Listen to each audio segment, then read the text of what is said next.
Title: Are You Worried? Talk to Prophet Muhammad, peace be upon him and his progeny. But how?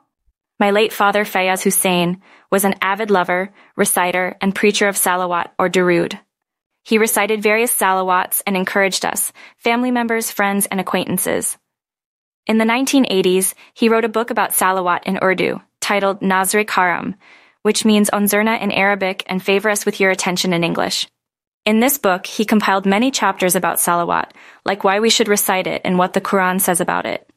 What does Hadith say about Salawat? It included a variety of salawats with beautiful meanings. The best unique thing about this book was that in it, he narrated the real-life stories and experiences of people who recited salawat for various problems and how their problems got solved, how salawat reciters were saved from accidents, and how miracles happened in the lives of reciters and what sort of unique dreams they had, and much more.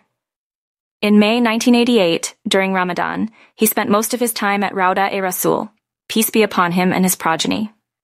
He saw many dreams that came true during his stay there, and many of his prayers were answered. He was shocked and happy at the same time. He says that one day, he was sitting in Masjid Nabawi and pondering on two verses from the Quran. The first one is Surah Al-Anbiya's verse 107, where Allah mentions that Prophet Muhammad, peace be upon him and his progeny, has been sent as a mercy to all the worlds, times, universes, creatures, peoples, mankind, jinn, and all that exists. Whether our lives end or this world finishes or whatever exists may not exist, Prophet Muhammad, peace be upon him and his progeny, will always be the mercy for everyone in all the times. The second verse is in Surah Al-Baqarah verse 104, where Allah Ta'ala says, O you who believe, do not say Ra'ina, but say Unzurna, and listen, as there is a grievous punishment for the unbelievers. In this verse, Allah Ta'ala guides us on how to talk to Prophet Muhammad, peace be upon him and his progeny.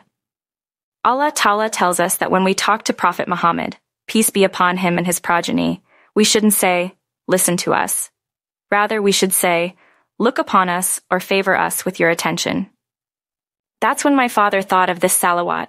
In this book, he mentions it as Salawat Nazr-e Karam, or we can call it Salawat Unzurna.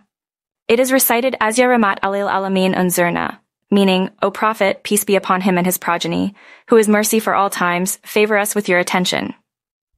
Since 1988, he has suggested this salawat to many people to recite during extreme difficulties, and their problems have been solved. He recommends reciting it with focus and imagining yourself right before Rauda Rasul, peace be upon him and his progeny. Many reciters have witnessed the miracles of this salawat. In the next upcoming videos, I will share the miracle stories of the Salawat Unzurna. May Allah Ta'ala bless us, our every breath, and generations to come with the utmost love and respect for Prophet Muhammad. Peace be upon him and his progeny. Ameen.